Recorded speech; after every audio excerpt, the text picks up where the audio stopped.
Ladies and gentlemen, welcome to UBU. Today, we're stepping into the deep end with Curtis Brooks.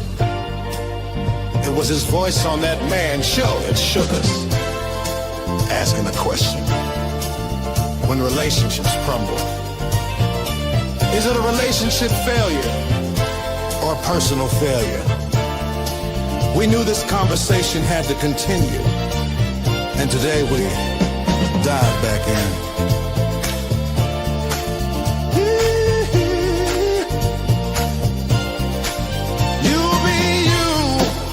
Curtis Brooks, bringing truth with every look, asking questions bold and true, finding strength in me and you.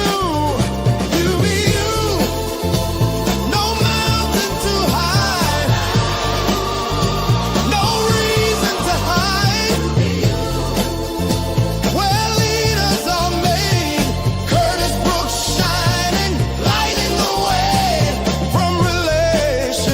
to leadership flow. Curtis shows the path we need to know. Integrity and heart, every step we take. You be you, the stand we make. You be you, hear the people say, it's a brand new day. You be you, where leaders grow strong. Curtis Brooks,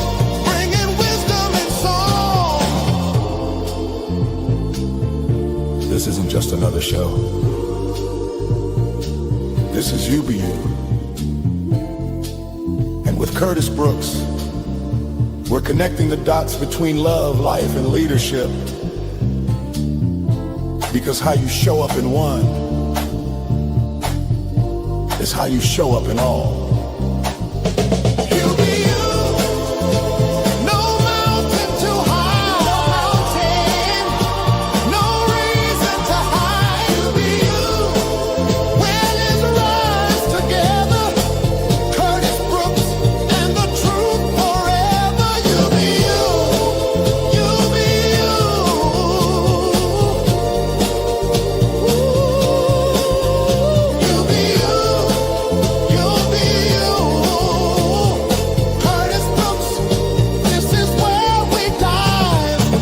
Just you be you throughout.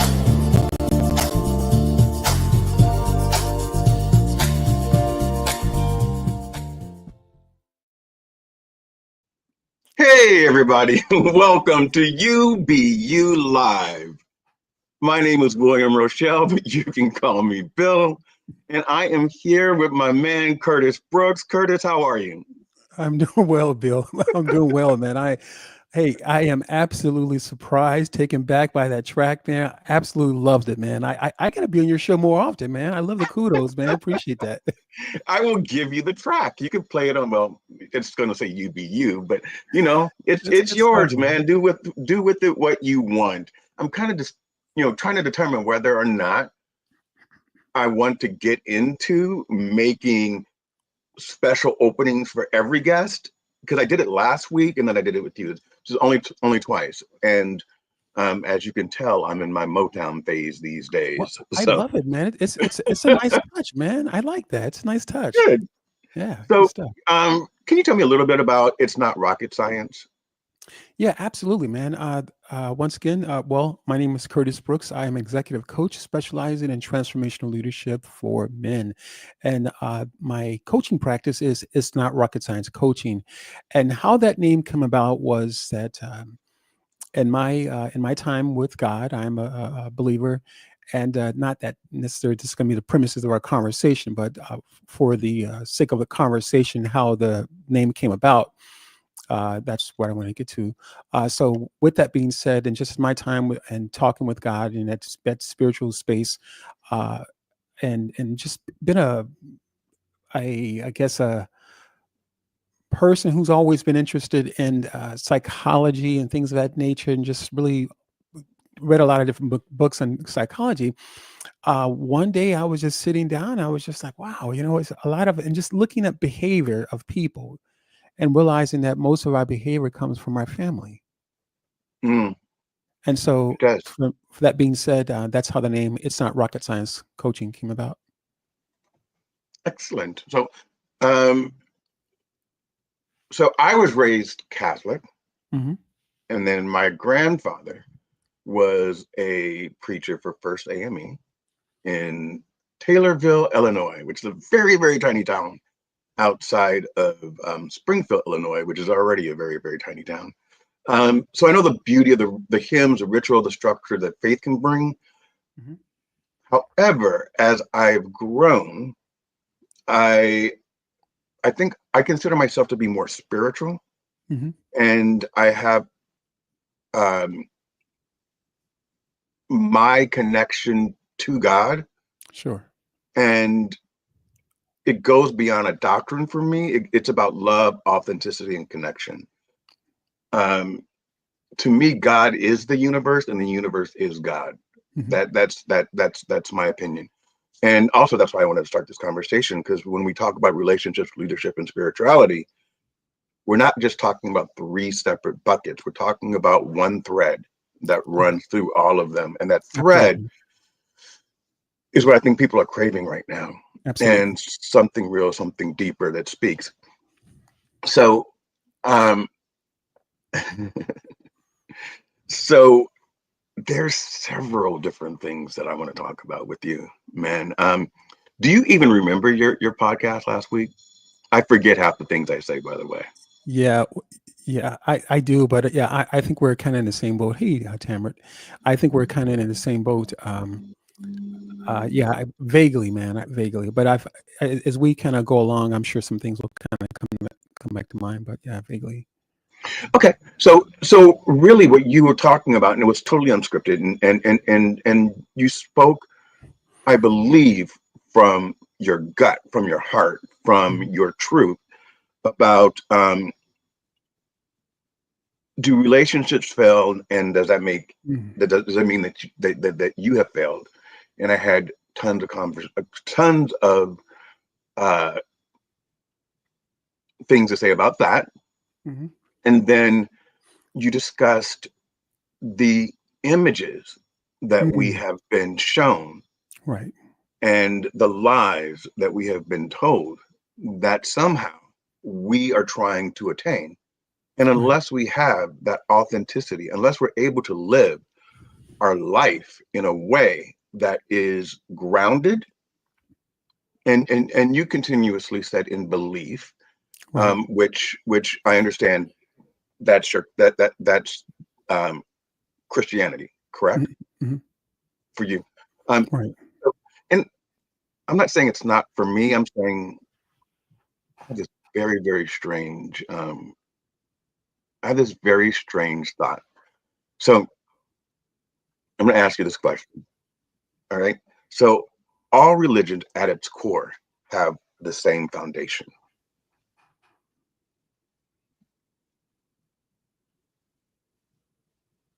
So what if, because God is created in our likeness, correct? Hmm. We're created in God's likeness. Yes. And what if Buddha, Jesus, um, whoever, the top religions, um, Moses, what if they all came down and the people that they were talking to saw them in their likeness? Hmm.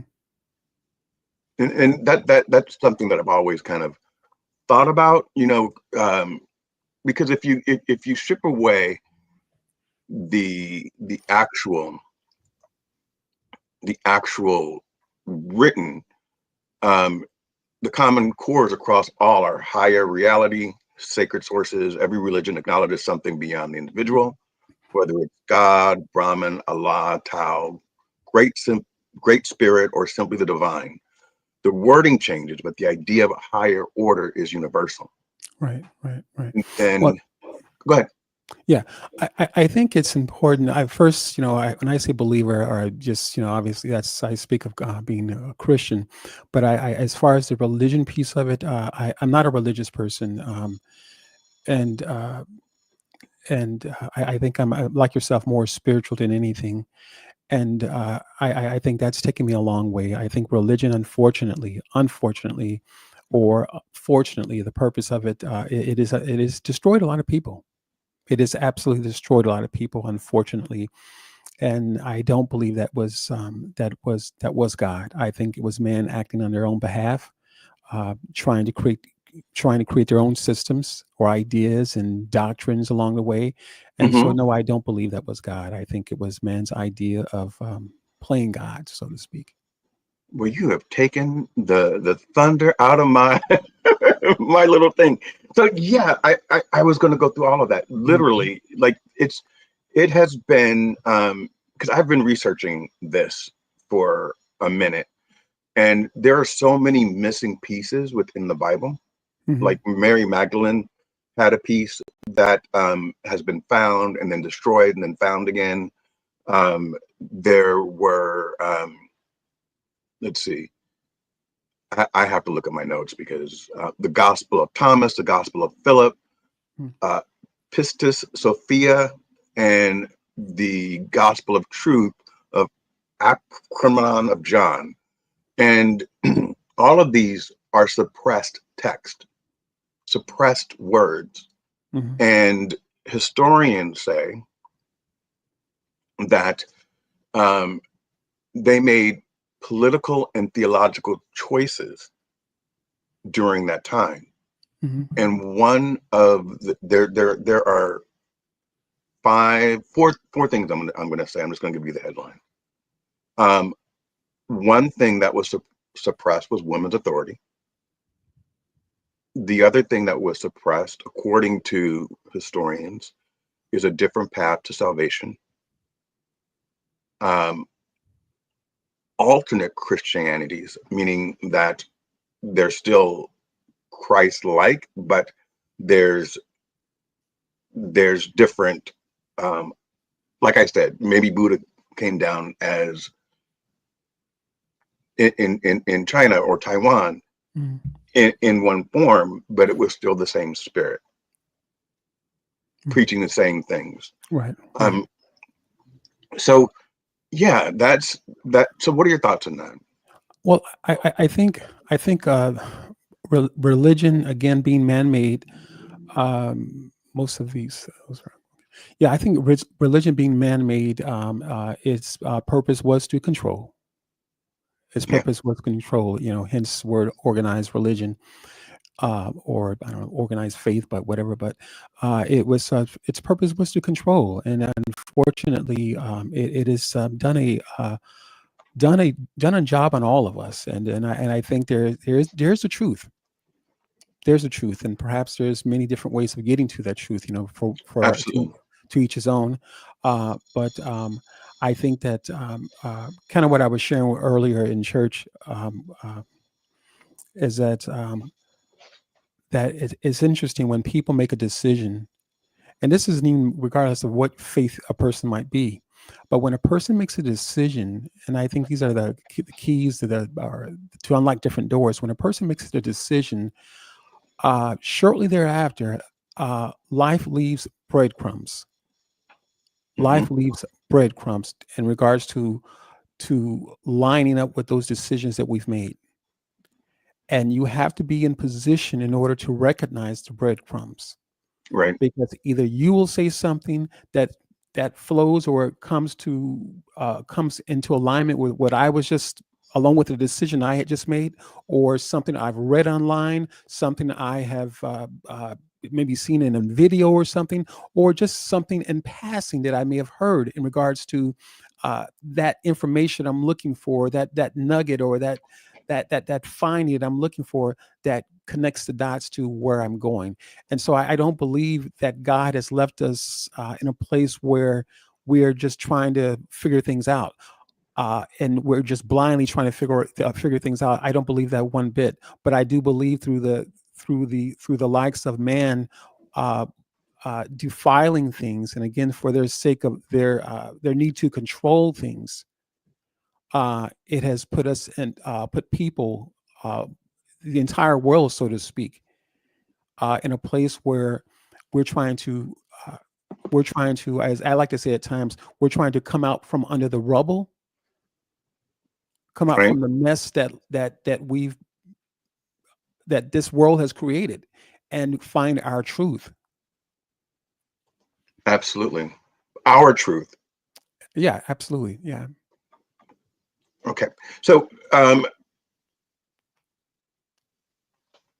so if we say the essence, first of all, Michael LeBlanc, um, I appreciate your comment, and I love, um, I love our relationship. So Michael LeBlanc, I don't see where it is right now, but he said, Bill, I love you, but I strongly disagree. And Mike and I talk all the time, and that's the whole purpose. You be you. You know, he can strongly disagree, and we've had disagreements before, but he's also open to say that, Right. um, and I love him for it. So let's talk about, if we say the essence of spirituality is love, connection, and authenticity. Where do you see religion reinforcing that message, and where do you see it being used as a tool for division? Great question, Bill. Um, First, I guess in line with the first part of the question, I don't think religion enforces love. You don't. No, not at all. Not at all. I think its whole purpose was to uh, for man to come up with their own idea of what it looked like serving God, or serving the God that they serve, and trying to get everybody on board with that idea. Hmm. And obviously people are, rebelling and repelling, and all that kind of stuff, because ultimately it prevents people from showing up authentically.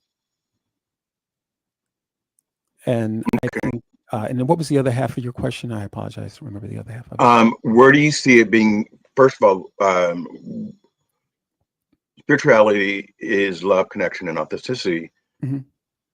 Does religion reinforce that? And then the second part was, where do you see it being used as a tool for division? And I think we see it every day right now. Right, right, right, right, right, right. Um, Well, yeah, that's a great question, Bill. I think the place where I see it being used as division is that when you have people.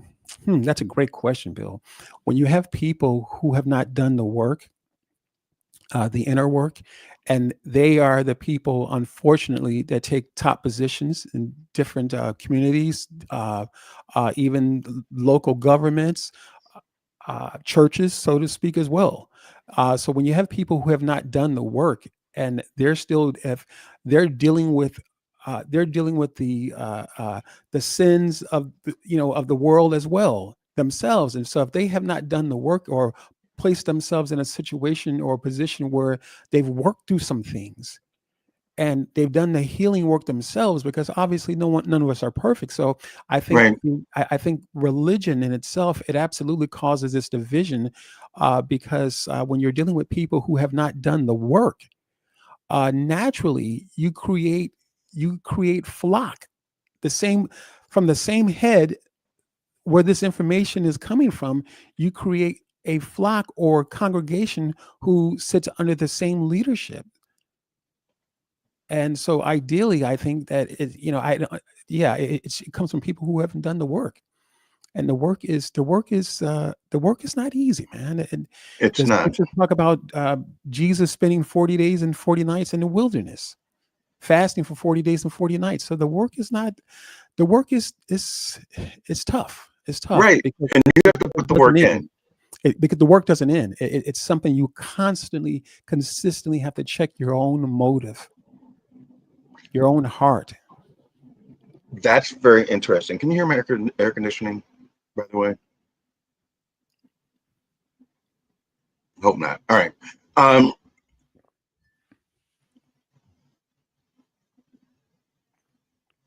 so that's very interesting. You do have to do your own work. Um, Thank you, Jeremy, for your post. We will both get um, glass contracts or some type of sponsor. I think we should, right, Curtis? Why not? Right. Um, we can make some money. Why not? But let's talk to Spencer for a second. So, Spencer, I this is my opinion, and then I'll let Curtis respond in kind. Is that fair, Mhm. Curtis? So, um, Spencer, in my opinion, from what I've met of you, you are a wonderful individual with a great spirit that brings people together. You communicate with love, you're humorous, and you are a gift. I think we're all put here on earth without mistake, as we are. And some of us are lights that guide other people. And perhaps your light is to show other people that they can go further than they think they can. Um, it's you're totally capable. You're into this conversation right now. You're responding to it. So you, my friend, are not being kept out of anything. Maybe you're being protected from hearing your family sing. That could be it. Maybe that's your protection. Maybe that's your superpower. Spencer? I mean, sorry, Curtis. Yeah, I love what Spencer just wrote there, and Spencer, I appreciate you, man. I don't even know who you are, but I appreciate you, and I just even just listening to or just reading your comment there, I see a light, man. I see a light that you are, brother, and I think we're all made of in different ways for different purposes, and we all serve different purposes, and I think that we have to be okay with the purpose which God has designed us for. And unfortunately, we when you add society's idea of what perfect looks like, or what the perfect man looks like, or the perfect woman looks like, and all these different things, when you add all those things into this life that we live, uh, the waters get murky, man. They get very murky, and we can find ourselves being directed to a slaughter, so to speak. All of what society has put together. So I want to say, brother, you are a light, and I appreciate the light that is shown right now. So I love you for that comment, brother, and know that God does not make mistakes, brother. He makes Absolutely no not. mistakes.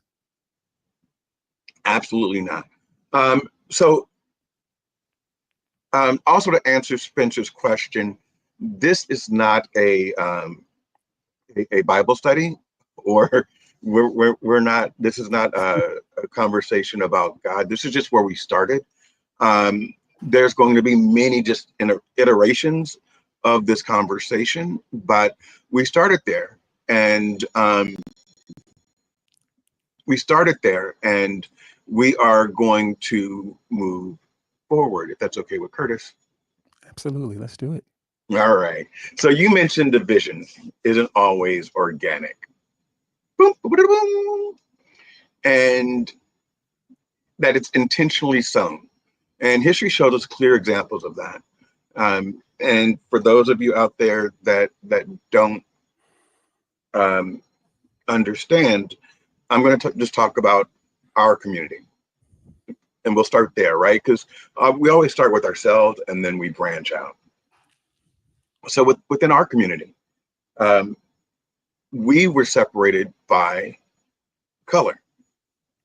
What shade of black are you? And we were divided in where we actually stood in the hierarchy in the slave rotation. Is that correct, Curtis? I would agree. I would agree. Okay, all right. So um, that's already a division internally, divide and conquer. So even in our own community, we were we were trained. to see each other differently. And it wasn't until the 60s, I believe, where it really got apparent that we needed to fight out of that. And that's why, you know, I know you remember this, but all the Black is Beautiful commercials, Mhm. and, you know, because it wasn't, unless you were blonde haired, blue eyed, um, they weren't putting you on television. They weren't telling you that there was beauty in diversity. So that started with us very early. Um, it was my mother's generation that broke that chain. She was very, very adamant about um, overcoming that and being very clear about who she was. There was no passing. There was no trying to sugarcoat it. Um, and and I feel it all of a sudden today. Hmm. A manufactured division. So we have more in common. Everyone out there, we have more in common than we have uncommon. And if I get stuck, Curtis, you can just jump right in there. Right, right. Um, we have more in common than you know. We all have a need to be seen, or a desire to be seen, to be heard, to be loved, to be valued. Um, we are a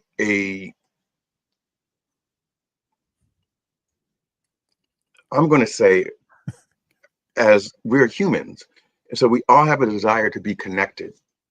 And Right. if you really think about it, we are connected, especially especially when we see each other in person, right? Right. Um, when when when I talk to my neighbors, um, they didn't vote the same way I voted, but you know, we still have the same barbecue. You know, I I I'm not going to stop speaking or stop having a conversation because of a manufactured divide. Well, Go ahead. yeah, yeah, it is absolutely a manufactured divide, and we look at the different wars around the world. Those things are manufactured as well, and whereas that many of the different countries, the European countries, including U.S., they want the resources from Africa. You know, Mm-hmm. uh, Africa is literally sitting on a gold mine, figuratively speaking and literally speaking, where the many countries want the resources, need the resources. And I think the reality of it is that the division has absolutely been manufactured, and they would not have gone as far or accomplished many of the different things that they've accomplished without the division. When you have people coming together as one, working as a unit, there's a lot they can get done, a lot that they can accomplish.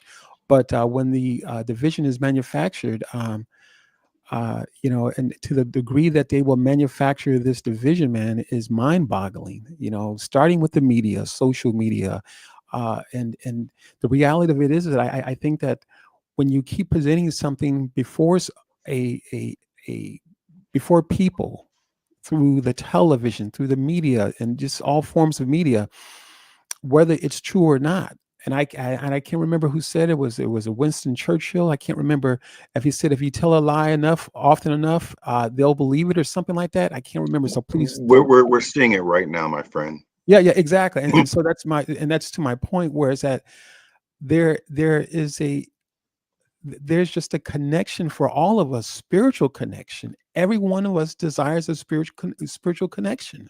Right. And when you don't desire a spiritual connection, I mean, that this hunger that's in all of us, that very question is that, who am I? What is my purpose? I could honestly say, oh, not honestly, but I think wholeheartedly say nearly almost every person on the earth has asked that question.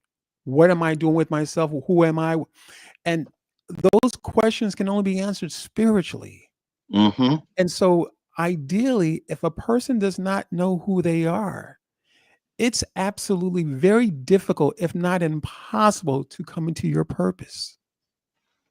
you can't even touch the brim of being authentic. Yeah. You can't Yeah. even touch that authentic place if you don't know who you are. And in knowing who we are, we've got to be prepared to peel back the layers of the nonsense and recognize that the division was sowed, what had been sown purposely with intent to keep us at each other, not only with blacks and blacks, but with people in general. Hmm. Someone had to be at the top. The people at the top had to try to crush the people in the bottom. It causes division. The people in the bottom want to be on the top, and I mean, it's done purposely. The news media, the social media, they're all owned, guys. We have to understand this, you're doing yourself just a huge disservice if you're believing anything otherwise. That the motivation of these people, and I think I done on my podcast or the broadcast there, was that. Taking the mystery out of it, this society, they're a small group of people, not Hmm. necessarily any smarter than we are, but their motivation is of evil. So this devil, who is he? Where's the guy? Where's this person, man or a woman with the red horns, Yeah. the horns and the tail? It doesn't exist, guys. There are people who have ill intentions. And again, they will sow this division purposely to keep us from making these heartfelt, heart-warmed connections with each other, from us recognizing each other as people. When we Yep. don't recognize each other as people, we see each other as obviously less than. We will do things to certain groups of people because we don't see them as people. Yeah. I agree. Um, Tamara, um, and then I'm going to throw to you, Curtis, because we will have different views. I'm going to say that I agree with you absolutely about your opinion in Christ. I'm going to also say at the same time, we, I believe that seeing someone's background, understanding their history is beautiful. The diversity in that is wonderful. There's two different parts, right? There's we are all spirits, we all want the same things, we are all divinely created. I believe that. But I also don't believe that we should ignore the beauty in the Asian culture or the Hispanic culture or the Black culture or the African or Jamaican or whatever you are. There's beauty in all of that. And it's just like if you make a great stew, you don't just want salt in it. You need all the spices to make it good. Get that good umami flavor. So, from a divine standpoint, yes, I agree. From a personal standpoint, I want to be recognized. I want to be seen, and so that's the only thing that I think is a little bit different. But I think we're in agreement. Curtis? Yeah, that's a great comment, Tamara. Yeah, I agree that there's no shade in Christ and all that stuff. Yeah, I agree. That's great, but it does not take away from the fact that these matters, which are spiritual, that individuals, again, these individuals, small group of individuals, that they will sow discord intentionally. And if you have a man or a woman of God who's a pastor or apostle, whoever, in a particular church, if these individuals, kind of going back to Bill's question earlier, can I can't remember how he asked it, but when a person does not know themselves, again, it may not be with intentions that they're trying to sow discord. They may have the best intentions, but when a person hasn't, man, this is good. When a person has not solved their own problem, When a person has not solved their own problem and came out, even if they've come out smelling like smoke, but if you cannot solve your own problem, how on God's green earth can you solve someone else's problem? Mm. As you said last time, take the plank out of your own eye. Absolutely, and I think this is what causes the division within, even within, just whether it be government, whether it be, just all layers of life. This is what causes division, because people are not ready to deal with their own stuff. They rather pick someone else apart, and yet they go home dealing with the same effects. They Right. rather come off as if they're champion a particular cause, but they're having challenges behind the scenes. And Yep. that's one of the biggest reasons why people aren't changing. It's because you have the leadership. They have not changed. Oh, I And think the leadership has changed. well, no, the leadership has changed, but when in the sense of people healing, man. This is what I'm saying. And people healing and getting their lives on the right track, people getting off a certain medication and things of that nature. Even the scientists have been purchased. The Mm. scientists have been bought, man. Okay. All of this All stuff right. is up for sale. I 100% agree. Mike, I think you and I are totally in agreement in everything that you've said today. Um, let's see, what other questions do we have out there before we move on? Do you think the Bible?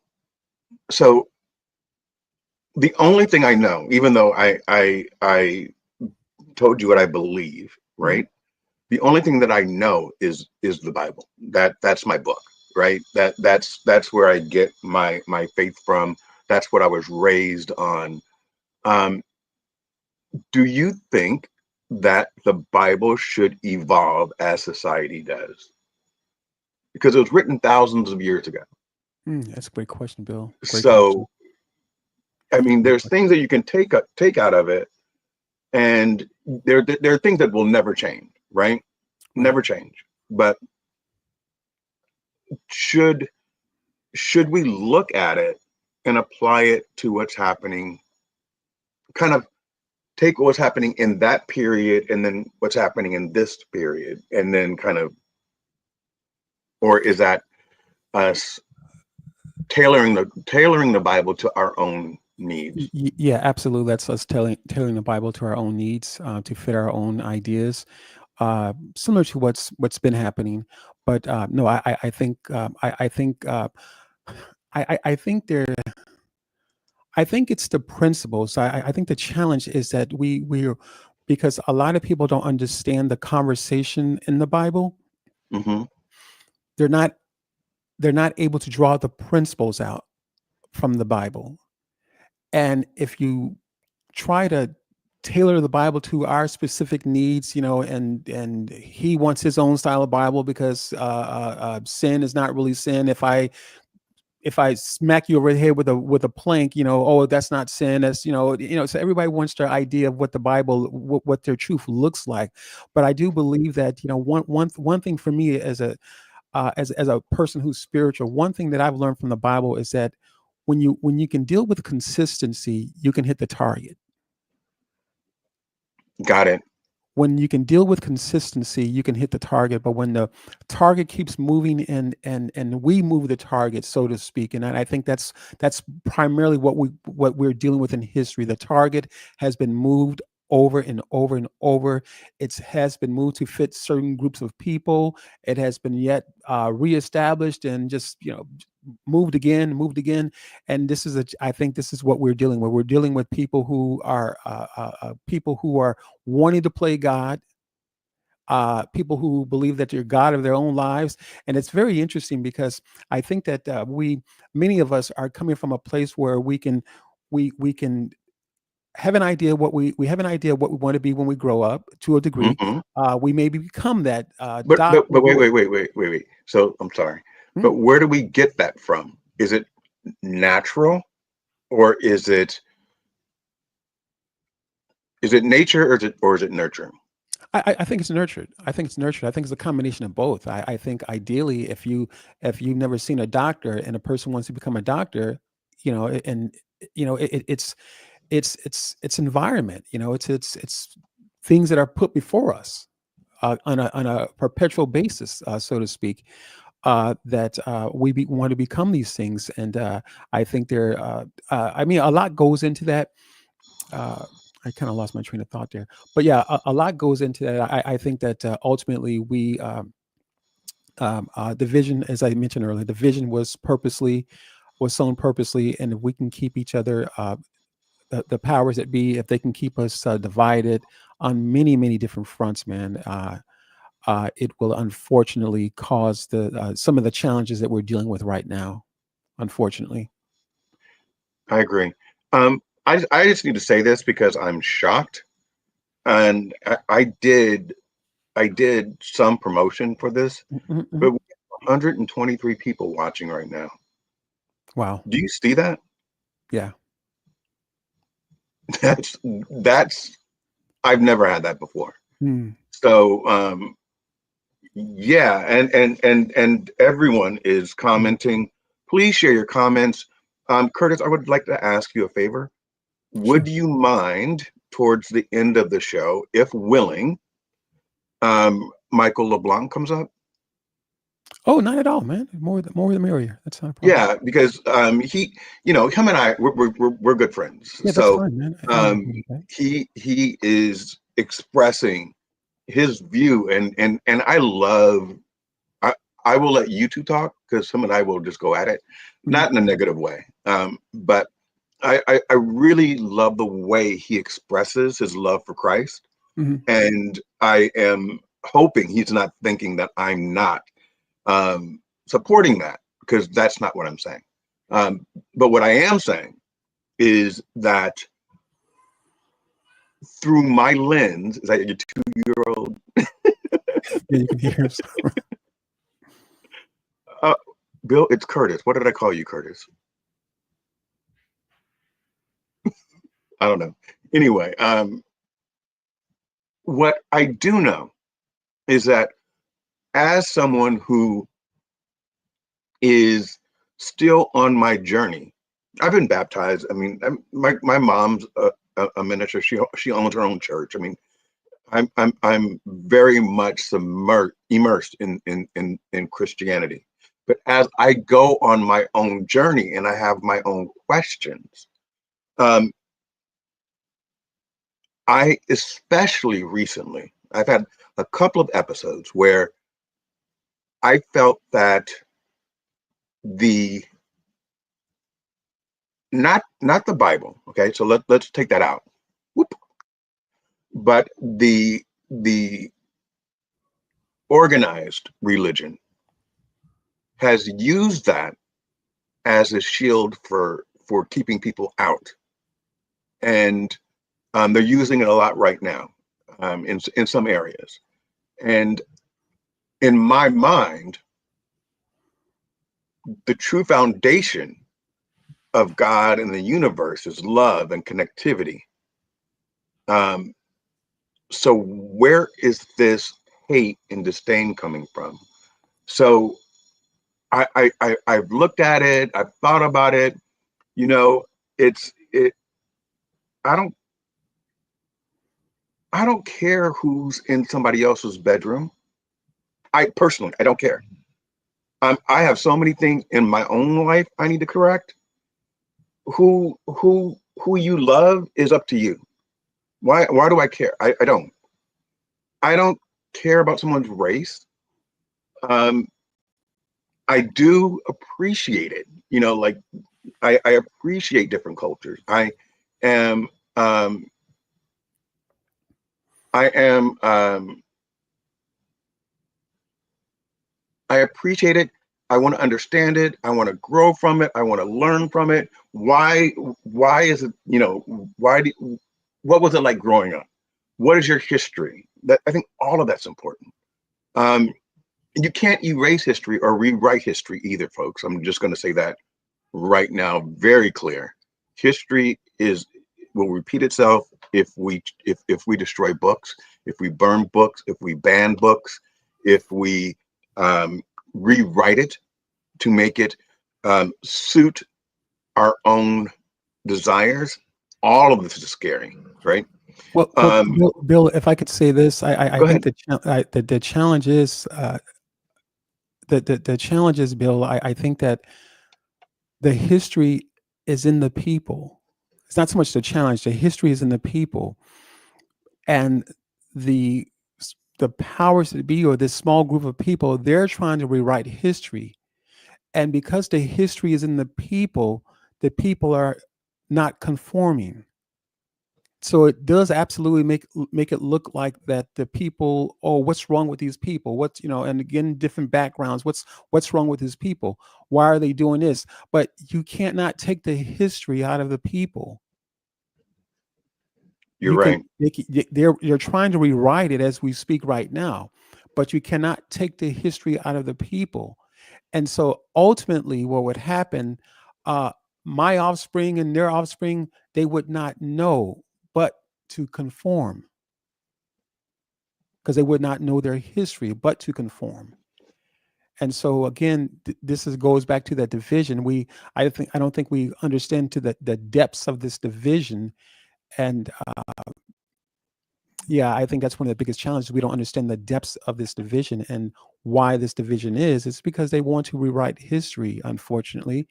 Um, and if you don't know what manner of man you are, when I say man, meaning humanity, if you don't know who you are, you can't become who you're supposed to Who you're be. supposed to be. Yep. That's one of the things that grabbed me in your podcast last session Mhm. was you have to have a foundation. You Mhm. have to have a core belief. And so our core beliefs are the same, right? Um, I just have questions. Like my core belief with isn't probably in line with Mike's, but I still have questions surrounding it that, and I think it's okay because I want to have a personal relationship with God. Mhm. So if I want to have that personal relationship and he is all, I should be able to ask him. It's not a rude question. It's just Mhm. saying, hey, why, what's reality?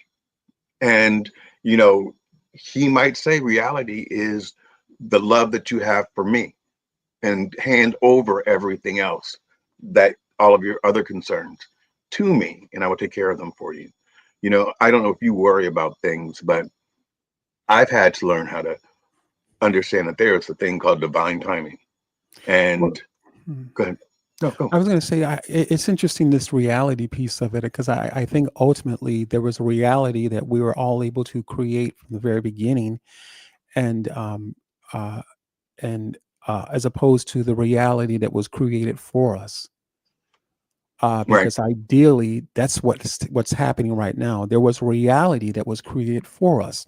They told us what our reality is, and because they told us what our reality is, uh, because we did not know our reality from a spiritual perspective, and this has nothing to do with any one particular faith, but from a spiritual perspective, because we did not know our own reality, or that we could create our reality. We could speak our reality.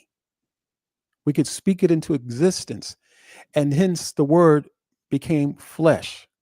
We could speak our existence, speak those things as though they were.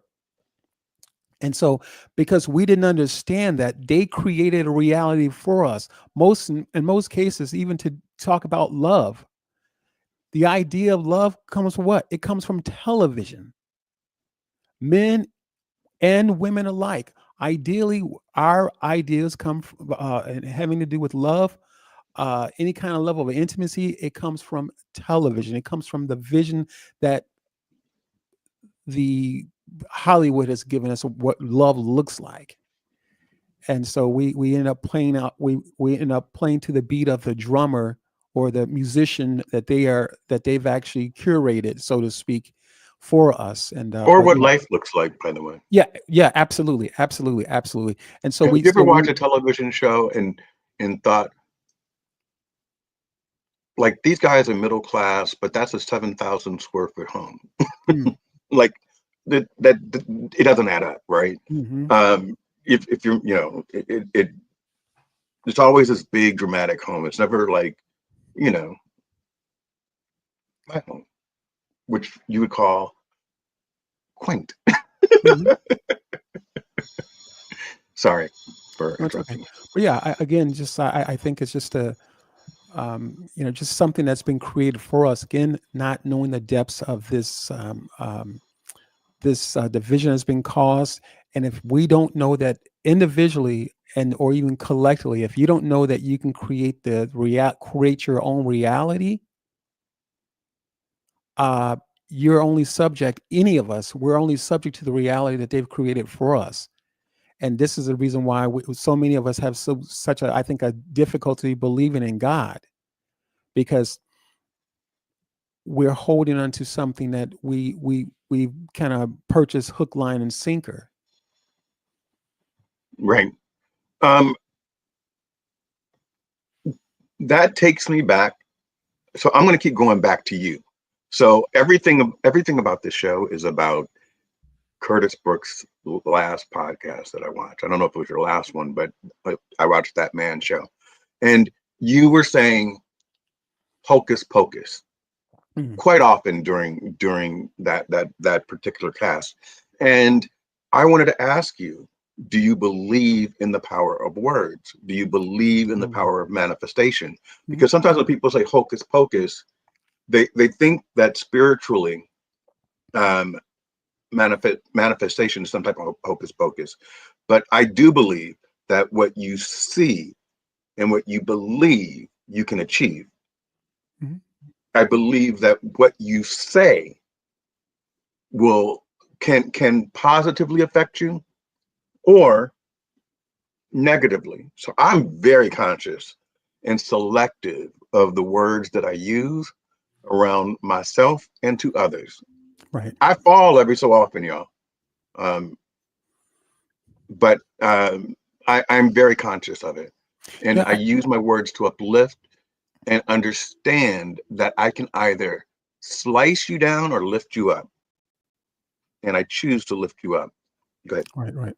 Well, no, I think it's very important, Bill, to understand that we can absolutely speak things and bring them into manifestation.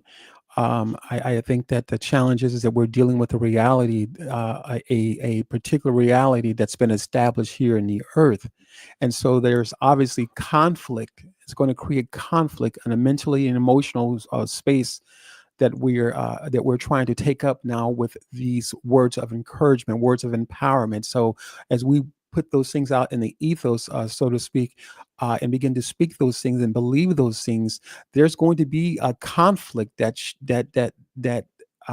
that a new reality that we're trying to create, as opposed to uh, uh, the reality that we're sitting in or that's been established for us. So I absolutely believe that we can create our own reality. I mean, this is what Christ says, or God says we're made in His image after His likeness. Right. And again, the Word became flesh, not only through Jesus becoming showing up on the scene in a New Testament in the book of Matthew, but the ideas, the concepts that we're believing, the word became flesh. It became tangible. Very thing that you and I are believing for, speaking, hey, I want to do XYZ. I want to become a pilot or whatever the case might be. We can absolutely speak those things and begin to manifest those things, because we have to understand that words themselves are seeds. They're seeds, and due to sometimes our dysfunction that a lot of us have been growing up into this dysfunction of this world, we will plant the seed and dig it up, plant the seed and dig it up, and eventually the seed does not come to its fruition, or the very thing that we are wanting to manifest, it does not come to fruition, and unfortunately we end up being stuck in a particular reality. Absolutely. So, what's the difference between affirmation, manifestation, and prayer?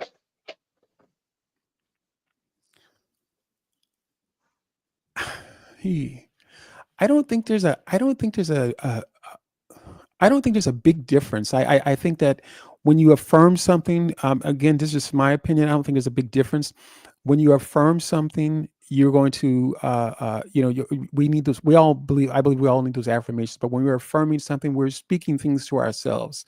And I think it's the same way. I think it's the same way in prayer. In prayer, we're speaking to God, or even just praying about it, something, or just talking to God in a particular fashion. But I think the manifestation piece of it, the affirmation and the prayer, I think those things are closely related.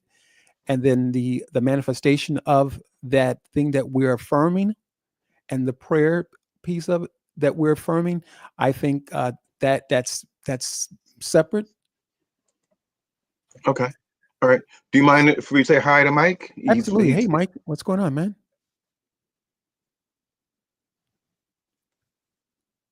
Can you Michael. hear me? Yeah, we can. Yes. My Can you hear us? unmute. Yes, my unmute was a little lagged. Okay. Who else enjoys listening to George Carlin? So, Mike, you did you want to talk now, or did you want to wait towards the end of the show? Like, what do you want I to can do either one. Hmm. do? Okay. So, Curtis, we were talking about manifestation, affirmation, and prayer. Mhm. I feel like they're all aligned. They're just different words for the same thing. Mhm. Um, and I believe that a prayer is like after you say your affirmation or your manifestation or whatever you're doing, and your prayer, keeping them the same thing. Um, you speak it, and then you believe like you've never believed before that in His timing it will occur. So I think there's certain things that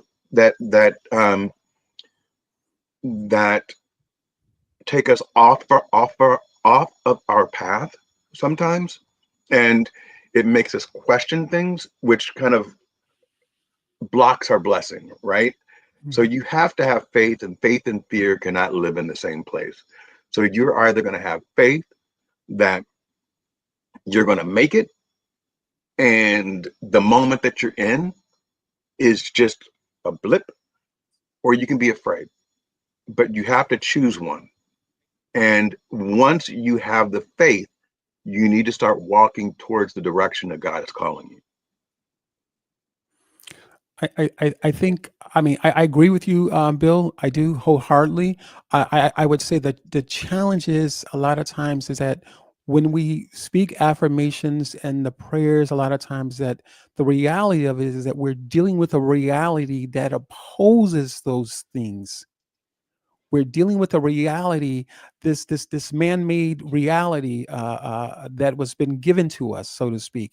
We're dealing with a reality that opposes the affirmations, that that's not quite sure that it even believes it. We're dealing with a reality that opposes anything, or we're dealing with, I'll put it this way, we're dealing with a God, so to speak, that opposes anything that would threaten its way. That's good. And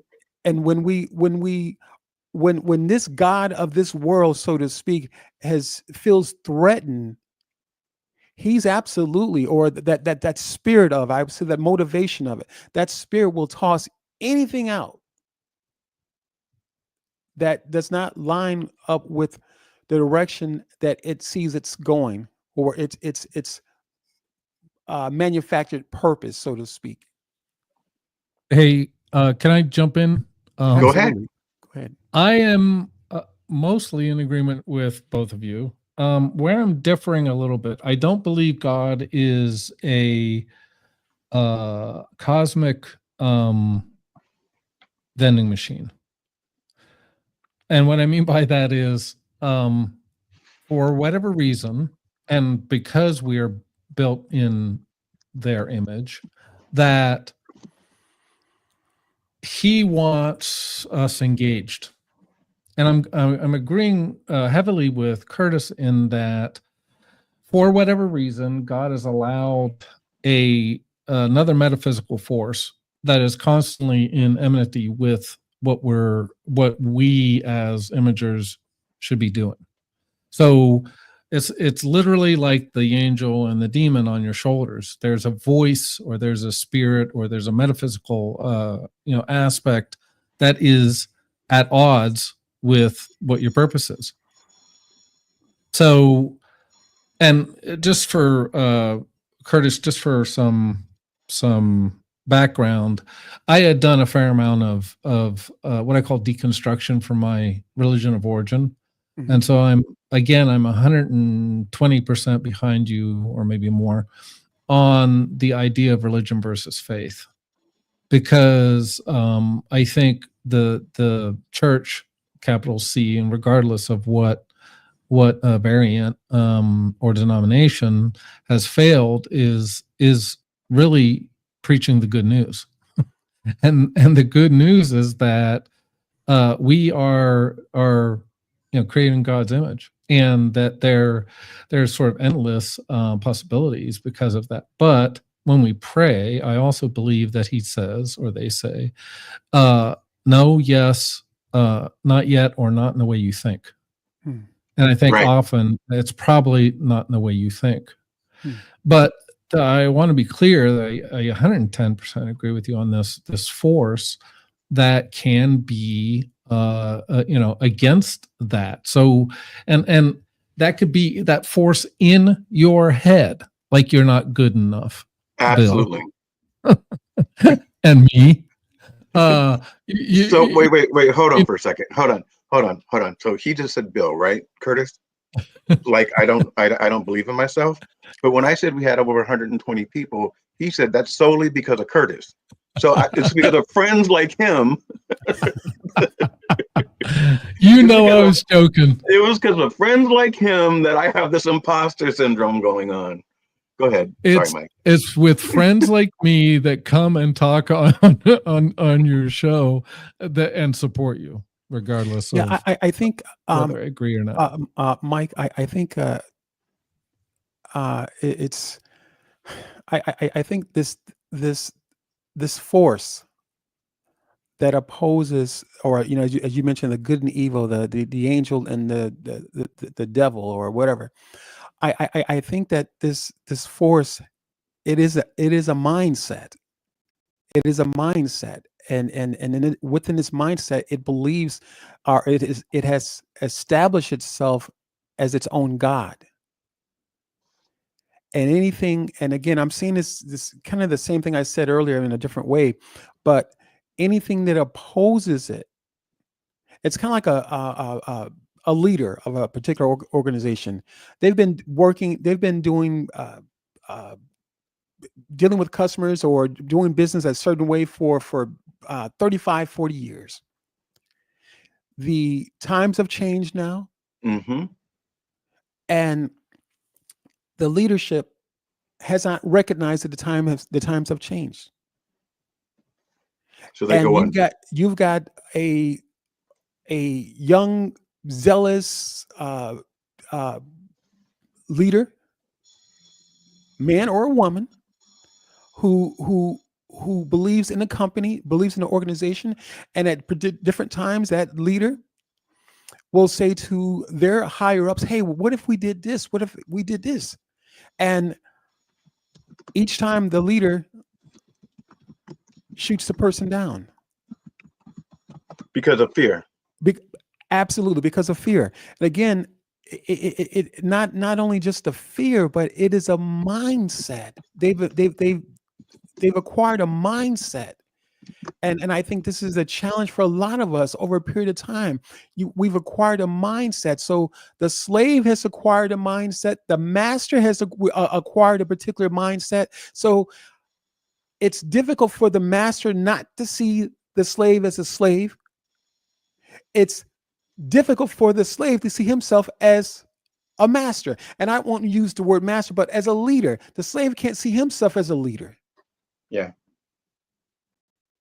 So it becomes very difficult. So again, I believe it is a mindset that opposes the change, because when you've been conditioned, when you've been sown, I mean, literally in a culture means to take up a segment of something, or a fragment of something, and to replant it or plant it in a different area. So when you take up these cultured people and plant them in different areas, and you establish the means and the rules by they're going to by how these people are going to operate, you not only create a culture, but you created a mindset.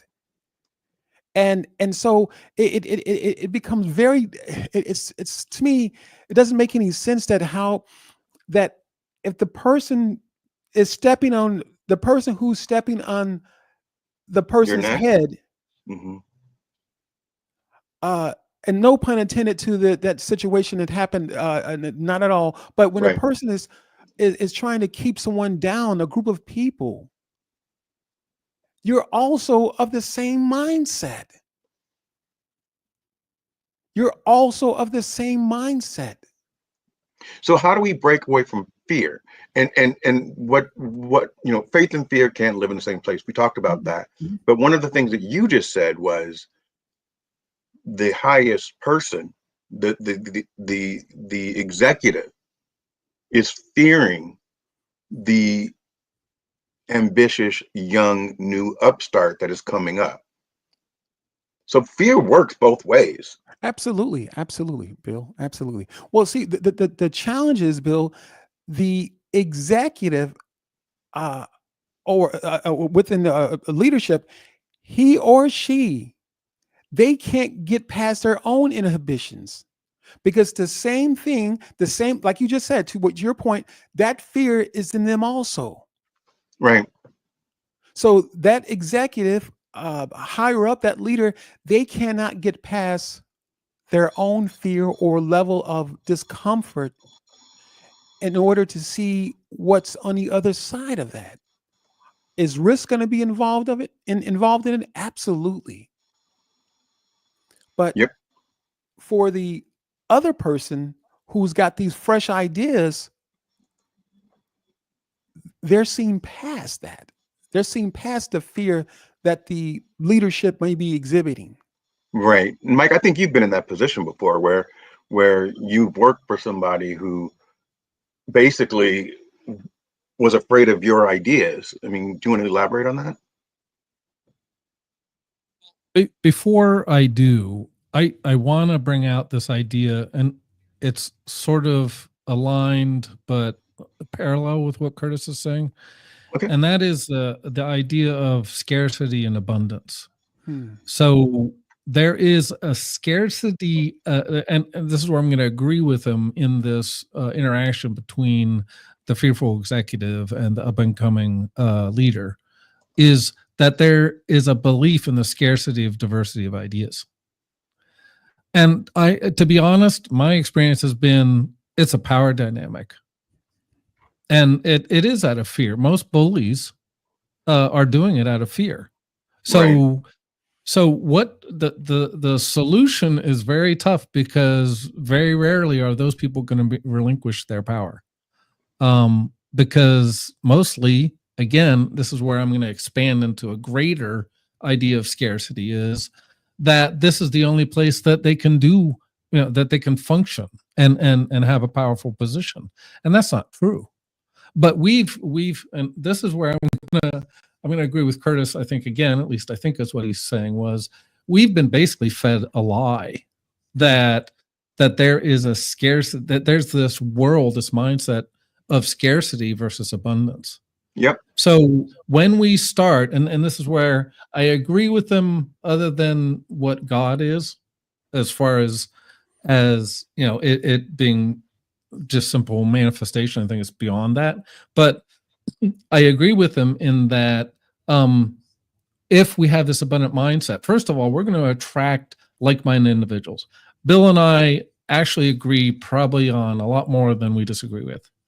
So, and even if not, I actually, to be honest, I want guys like Bill that may have a bit of a different view, because I need my own view and my my worldview and all of this stuff challenged to see if it's true.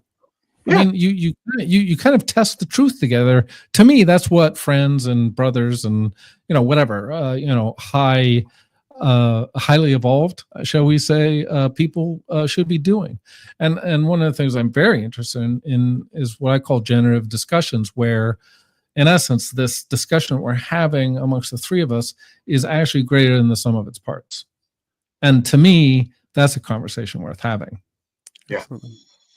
Yeah. I love that. Getting back to where we were heading, Curtis, how are you on time first? I'm good, man. I'm good. All right. All right. So you said before that relationships fail not simply because people stop trying, but because intentional division has been baked into the system. Hmm.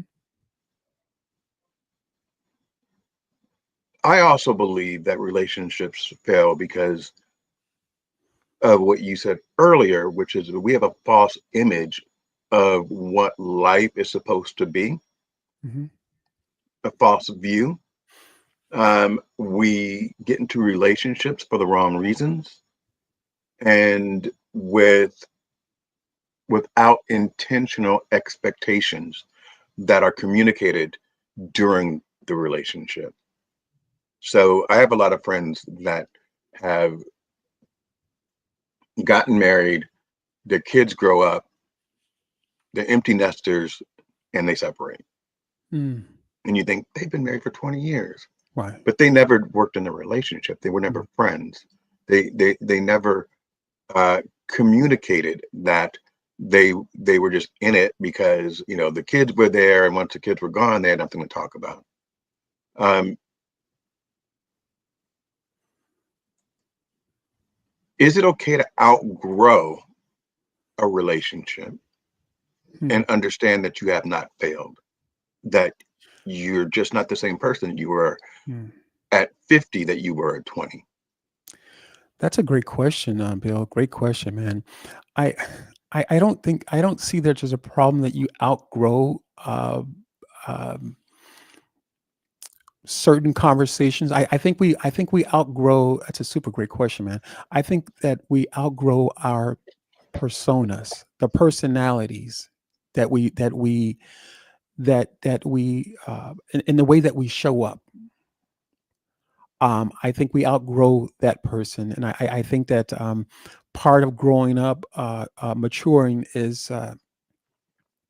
I think part of maturing is coming into your own, coming into a truth, and and it does not mean that you void your commitment, though. Right.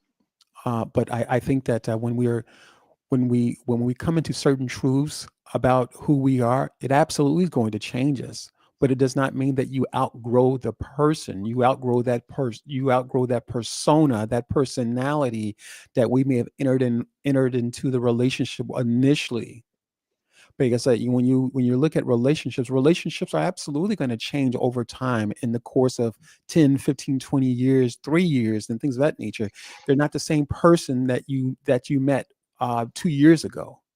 Right. So personalities are absolutely going to change. But I don't necessarily believe that you outgrow people. I think people outgrow their personas or personalities, and there are people that appear to be left behind. They get left behind, and or at least have decided to that they're okay with where they're at. Right. Right. So we evolve, right? Mhm. In my 20s,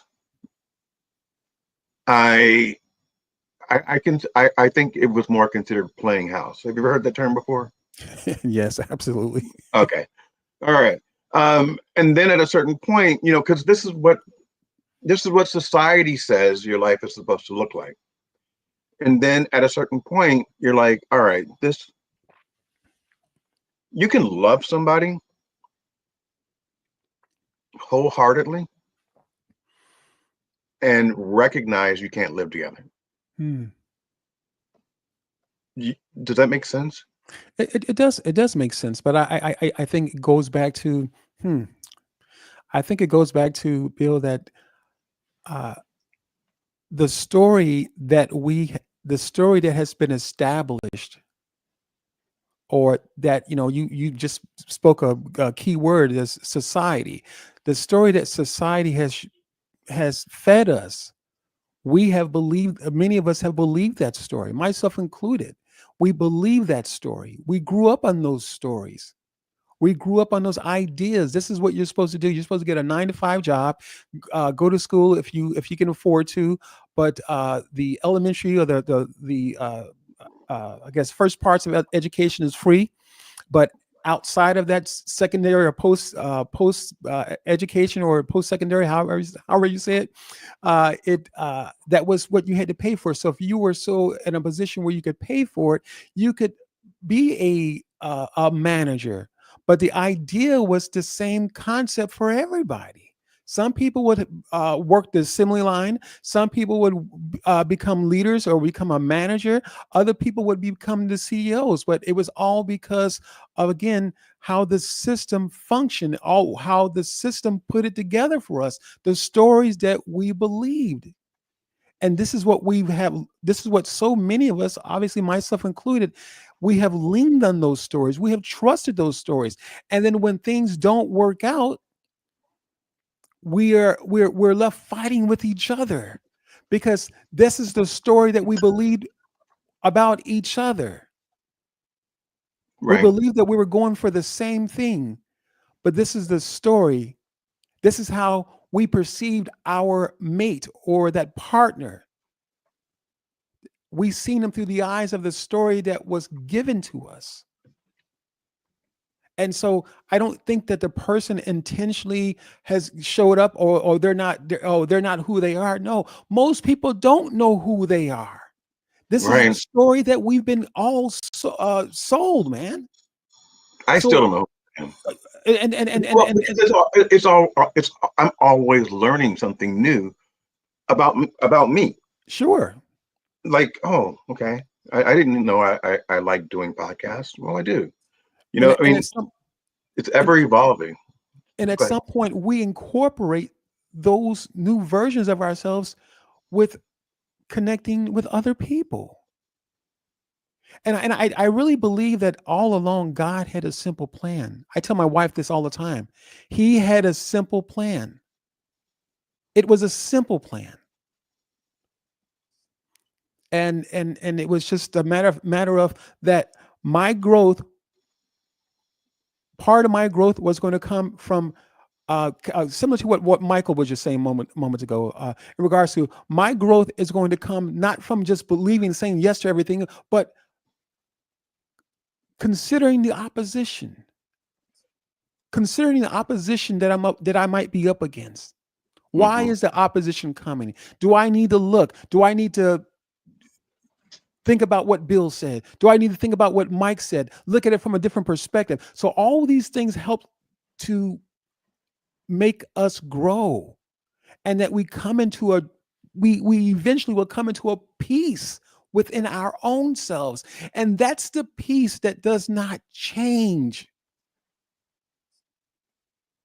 But we have to know who we are first. Absolutely. And that coming to know who you are means peeling back the layers, knowing that, as you said earlier, the vision was sown purposely. And if we can understand that, if we can wrap our minds around that, we can come to a place where we can become that authentic person. We can find our purpose, but oftentimes we can't wrap our minds around it because of the division is so deep.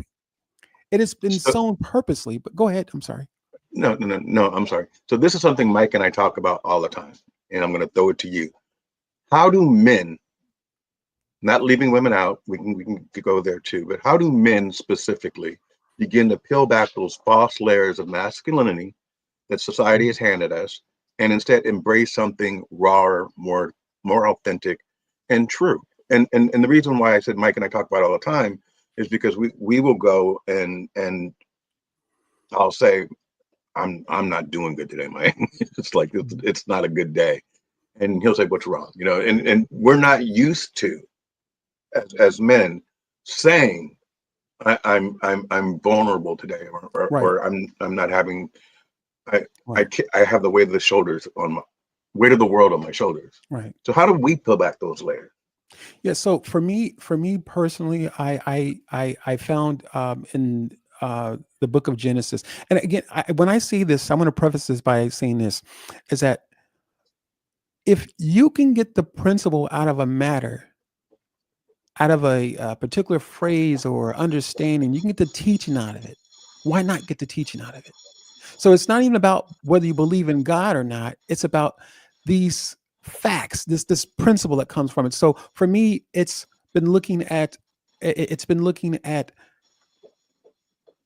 Genesis chapter 1, verses 26 to 35, 31. Those 5 scriptures. And reading those scriptures each night, because here's the thing, knowing that you are created in the image after the likeness, that's going to absolutely absolve at some point. It starts to work on the image of what society has tried to give me in place of what God said. Mm. So that's what I've been doing. Have I always been in this place where I'm at? Absolutely not. Absolutely not. It's been a process. So to understand that you're created in the image and after the likeness. And so to the point I was speaking earlier, the word became flesh. So that means that I can speak things and become the very thing that I'm believing for.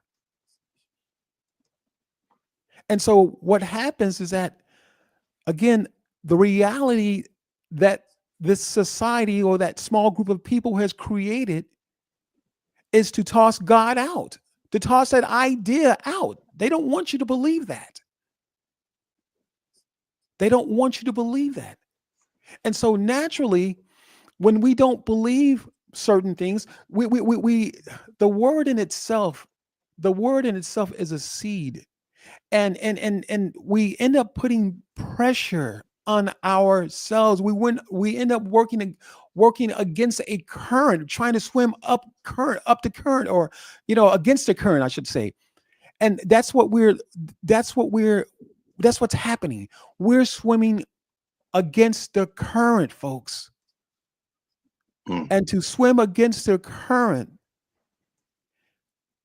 let's just say you don't believe in God. Let's just say a person doesn't. And again, to each his own. I'm not here to convert anyone, but just as a person doesn't believe in God. But let's just say the word that you and I speak, it produces after its own kind. If I plant apple seeds, I'm going to get an orange or an apple tree, Right. and perhaps an apple orchard. Let's just say the very words that you and I speak, they produce after their own kind. So even by that thought, because we have to understand now, we're contending with the reality that's already been established. And that reality that's already been established, it opposes, it goes up against, it causes friction, contention. And thereby, it makes it difficult for us to come into an understanding outside of what we are currently dealing with. This conversation, and I shared with him, Mike, about my anxiety before every live. This has flowed so well to me. We've hit multiple topics in one conversation, and it's just kind of like just flowed. How are you feeling, Curtis? Well, there's a few things I wanted to mention. Sure.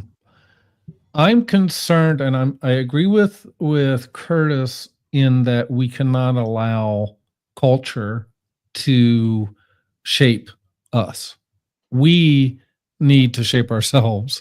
And I'm in 1,000% agreement with Tamaret, and that should be shaped in alignment with God. Right. And as far as I also want to mention on marriage, because I feel, and this is, by the way, in the Christian circles as well, divorce is something like 50% in Christian circles. So my issue is we have not given marriage the proper place, and I don't know if you want to call it sanctity or whatever. It needs to be raised up for all sorts of reasons. There's spiritual reasons, there's practical reasons. We've transactionalized intercourse, and then we've also said that intercourse is only good for procreation. I'm like, whoa! Both are bad. Both are wrong. Intimacy, and there was a show I was on where we talked about intimacy. Intimacy is way beyond just physical. So I think, when we look at the foundings of the West, and again, far from perfect, but there was an idea of Judeo-Christian principles, and they've kind of gone by the wayside in modern culture. And particularly for me in marriage, it's very easy to say, well, okay, we've grown apart, we're out. It's a lot harder to say, what do we need to do to solve this? Absolutely. Right? And Bill, I'm not arguing. I mean, if it comes to the point, obviously, if you're, I don't know, if you're into some really bad stuff like alcoholism or drugs or whatever, there may be a point at least you need to separate physically. But my point is, I think a lot of this is we're letting resentments build up. I think, to Curtis and your points, we need to look after ourselves first to get us to where we need to be. But at the same time, for me, my marriage now, which is my second, is it's one of mutual sacrifice, and love is not this mushy gushy thing. I think sometimes, to Curtis's point, that we see on from Hollywood or whatever. It ain't easy. It's messy, but it's also very meaningful. If we put that relationship in a higher place than ourselves, which is biblical. I'm trying to remember where that was, but it said, yes, women have to, whatever submit to means in a partnership, but guess what men have to do? They have to serve her like Christ served the church. Well, what did Christ do for the church? He died for the church. So, some of these truths that we're talking about biblically, first of all, there were cultural things going on, and we can't take them outside of the culture. So we can't just say, unilaterally that this is true. We have to look at not just the book, or not just the chapter, not just the verse. We have to look at the verse, the chapter, the book, and the whole of this, expanse. Because I think that's what we tend to do, is we tend to just, cut this little thing out, say, oh, this supports my feeling or my deal at the moment.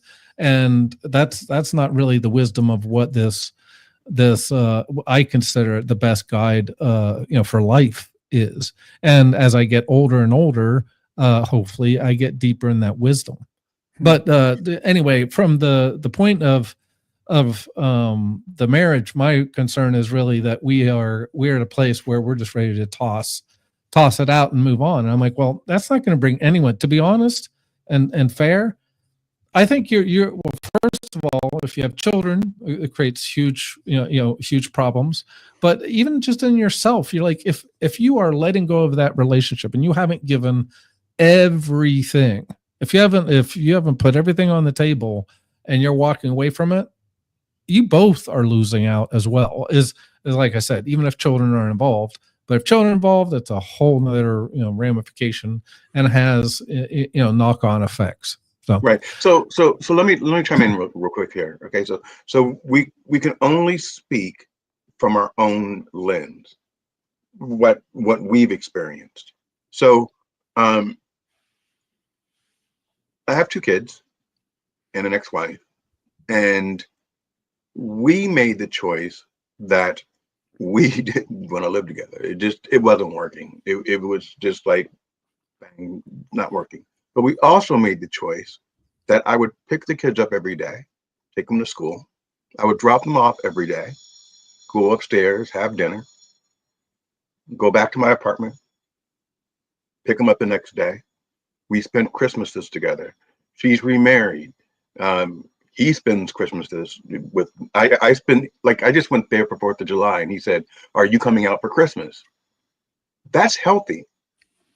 That's healthier than if we had remained miserable and not teaching the kids what love looked like. Because my children would go out to dinner with us. What are you doing today? You don't want to cook? Let's go out to dinner. We just couldn't live together. And that's why I said in my 20s, it was like playing house. Right.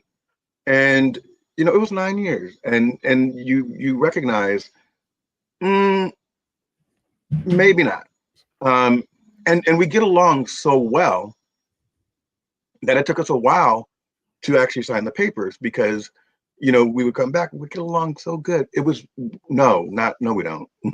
Not 24 hours a day, 7 days a week. So her and I speak once a week. She'll call, and this is 30 years later. She'll call me and say, "I haven't heard from you. How's it going?" There is a certain amount of love that can continue, but in order to continue, you need to recognize that the being roommates isn't what either one of us want to be, if that makes sense. I think it makes a lot of sense, Bill.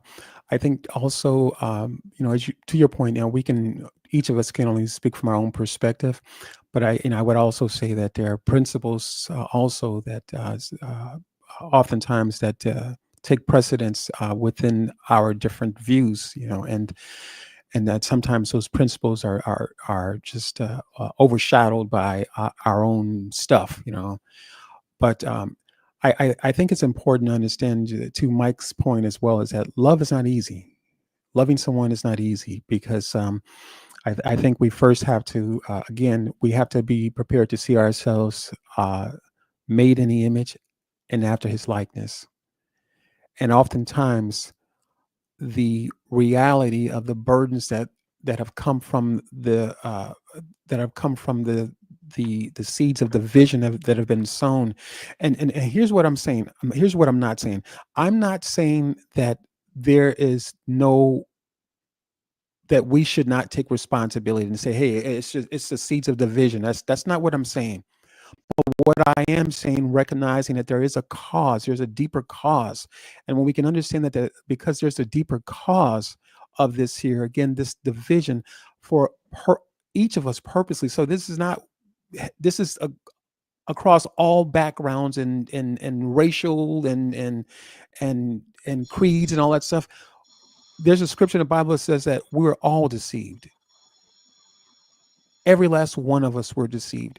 And I think that a lot of times what happens is that when whether you're married or in a long-term relationship with someone, there's a lot of times you're dealing with, at times we're dealing with one person who gets it, Yep. and the other person who doesn't get it.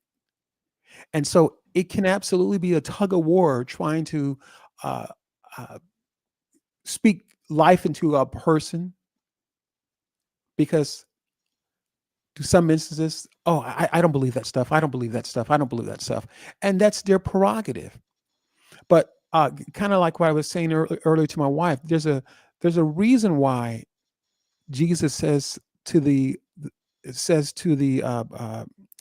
rich man that it was easier for a camel to get through the eye of a needle eye of a needle than it is a rich man.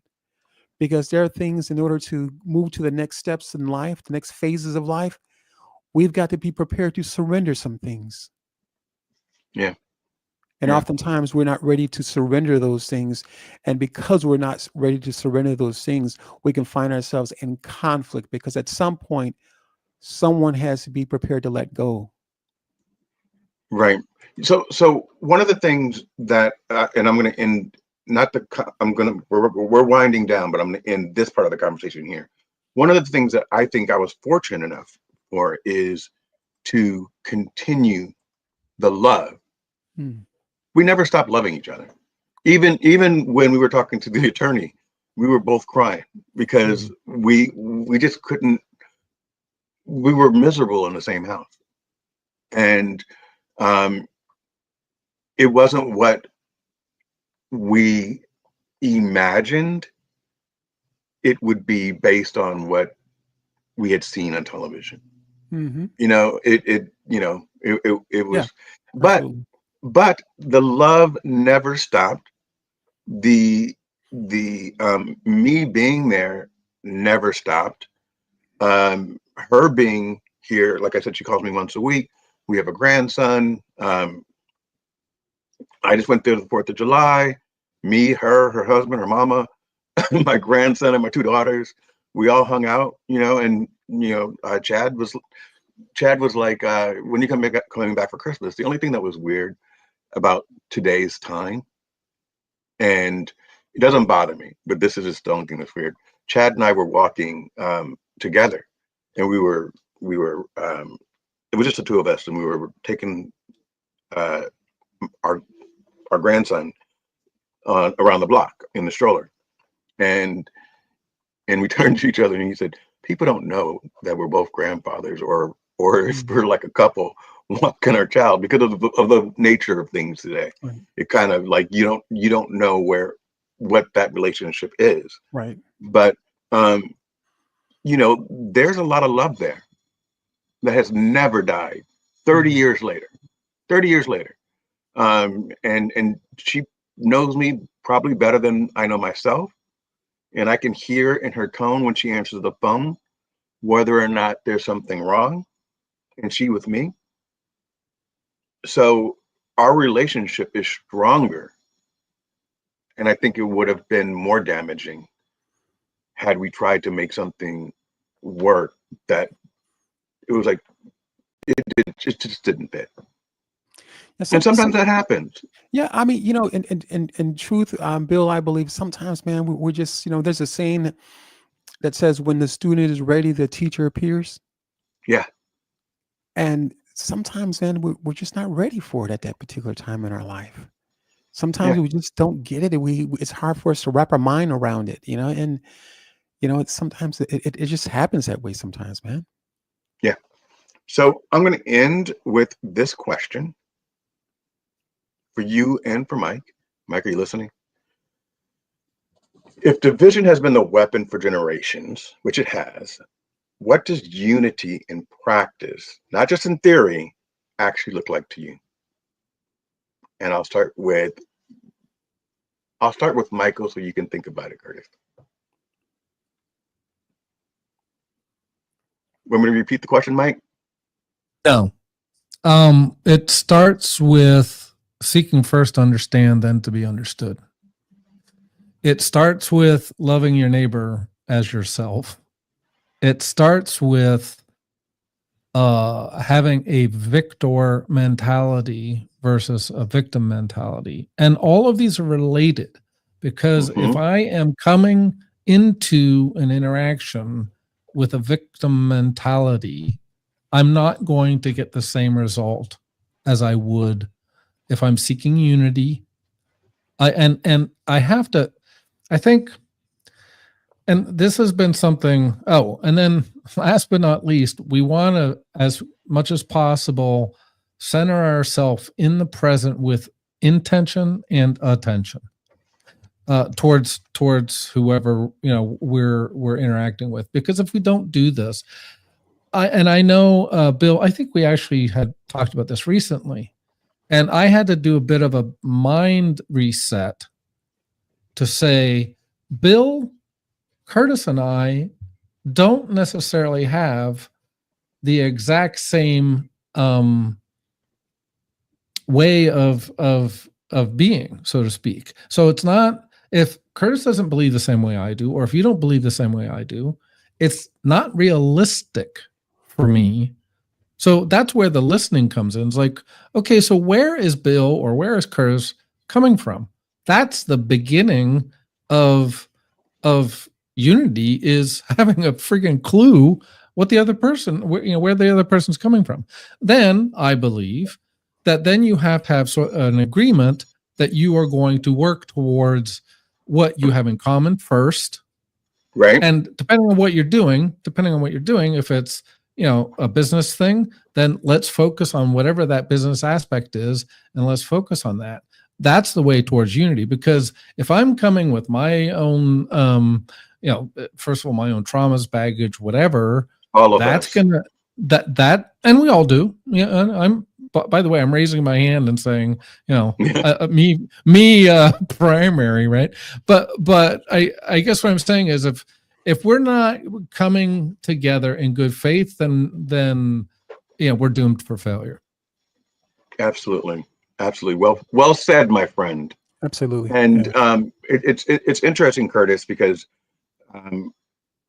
I say my friend, and I don't use the word friend lightly, but Mike and I have really deep conversations, and we don't argue. We just sometimes have, actually only once, I think, a difference of opinion. And, we agree to disagree sometimes, and you be you, and I still love you.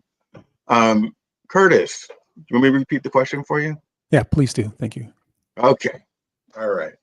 If division has been the weapon for generations, which it has been, we know that. What does unity in practice, not just in theory, actually look like to you? Yeah, that's a great question. In actuality, I would probably mirror a lot of what Mike just mentioned. First, I would probably just say, look at where we're at right now. Look at where individually. Look at where you're at, and if you don't like the outcome, or if you don't like your current position, be prepared to look into those things, or be prepared to speak those words that affirm what you are, how you see yourself.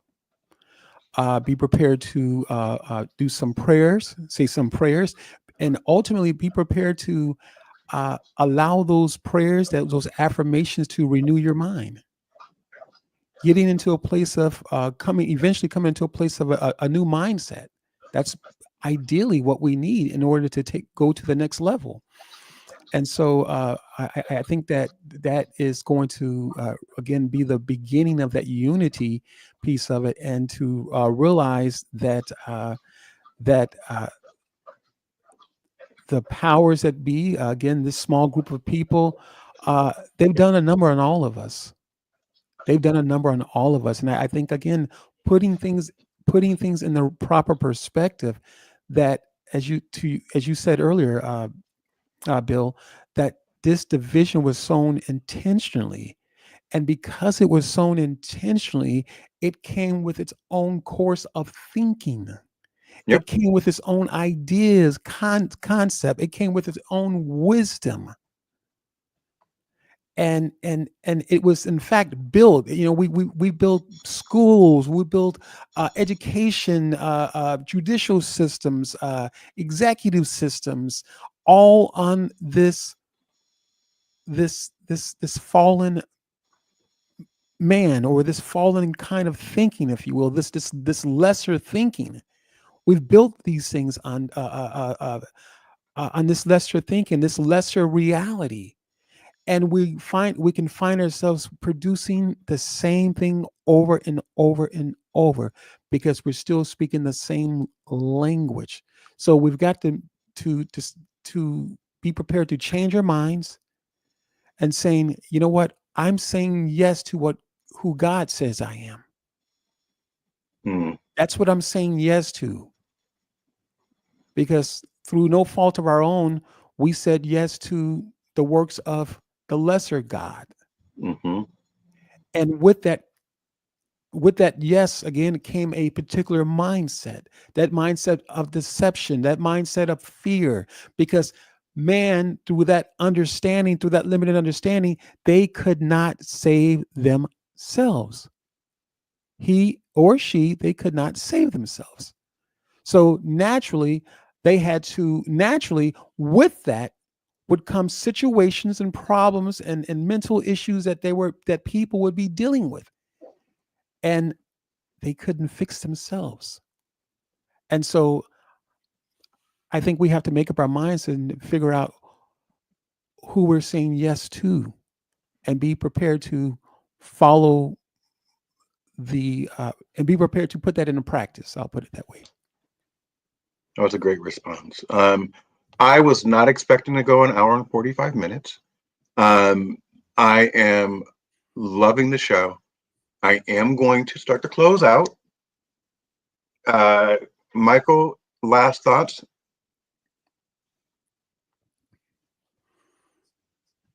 First of all, I want to thank Curtis for being an awesome conversation partner. I want to thank you for hosting UBU Live.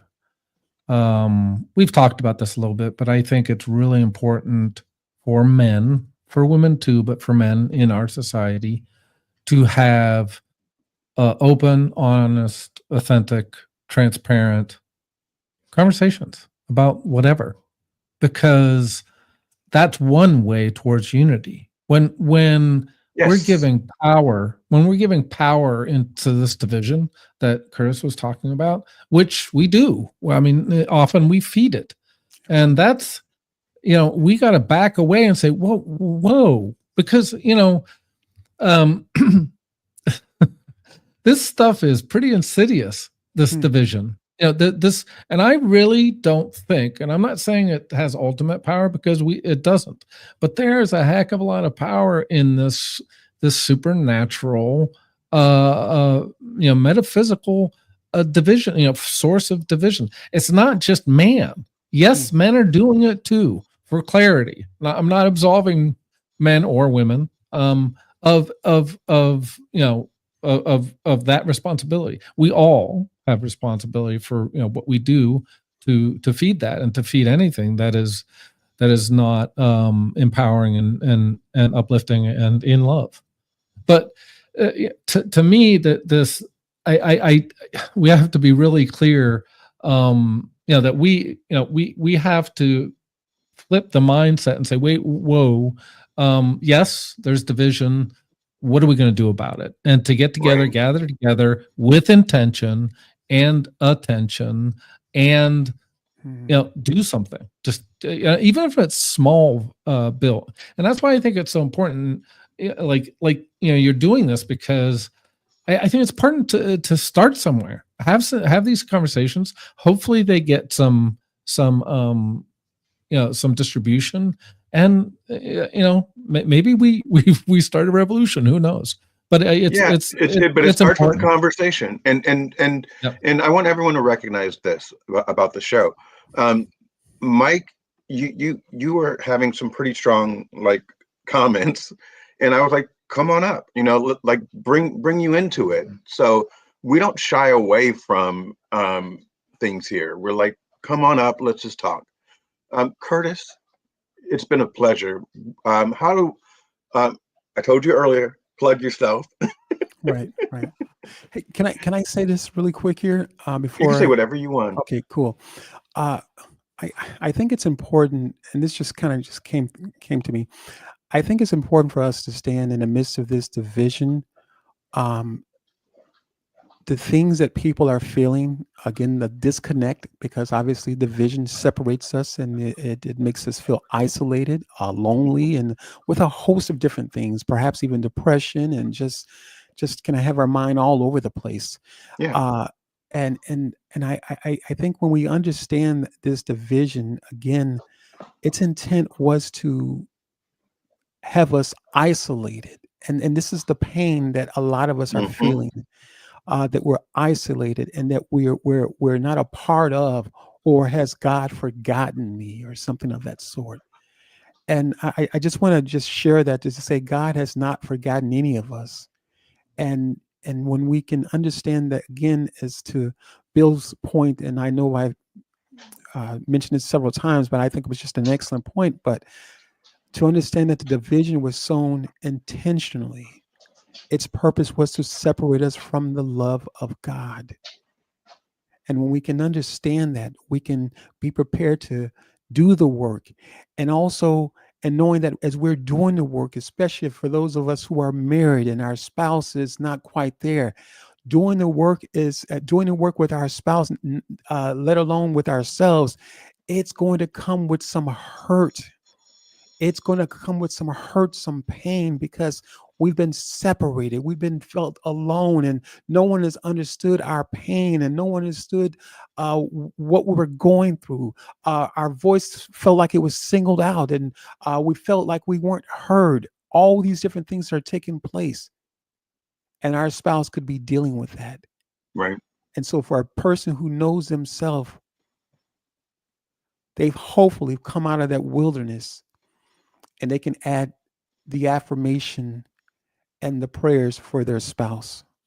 So to reach out to me, you can locate me through my website. That's it's not rocketsciencecoaching.com. And also I offer a complimentary 30-minute coaching session if you're so inclined. So reach out to me again. That's it's not rocketsciencecoaching.com. So thank you. Also, yeah, thank you, Bill, man. I'd be remiss if I didn't mention that. Bill, thank you for this great conversation. Thank you for my intro music, man. I absolutely loved it, man. I did, man. I was rocking out on the other side, man. I didn't know if I needed to come out with my shirt button down to the 5th button with my pain or something like that. The 1970s type of vibe. Absolutely, man. But I really enjoyed that, Bill. So thank you very much for the hospitality, brother. I appreciate it. You're very welcome. You're and Michael, very welcome. Thank you for the great discussion, Michael. So everyone out there, first Curtis and Mike, when we exit, can you guys stay for 2 minutes? Sure. We'll just talk afterwards, after we go off. I want to thank everyone for showing up, all of your comments. I would love to mention each one of you, but there's been so many, it's overwhelming. Thank you, Kenneth. Thank you, Jeremy. Where's Peter? Don't know. And I love everybody out there. Curtis, I would love to do this again. Maybe next time on leadership. Sure. This one was very, very, very, it flowed, but it was a very broad topic, sure, right? Absolutely. And so maybe we'll just narrow it down, because I saw a lot of questions on YouTube about coaching. So we'll just nail that down. And everyone out there, you guys have a good Sunday. It's about to storm here in Southern Florida, and I will see you soon. You guys hold on to after the music, and we'll talk. Mike, turn on your camera. Bye. And here we go.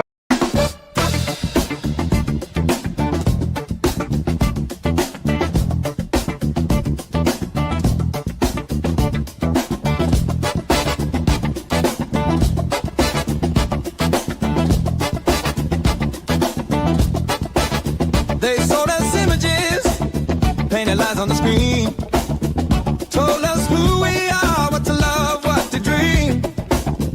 Division in the field, division in the house. Skin against skin, that's what it's about. Lines in the sand, walls in the mind, barriers built to keep us blind.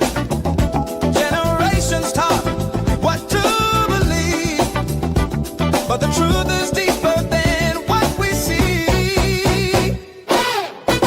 When division's the strategy, unity's the revolution. Love is the answer. Truth is the solution. Tear down the story, break the illusion. When division's the strategy, unity's the revolution.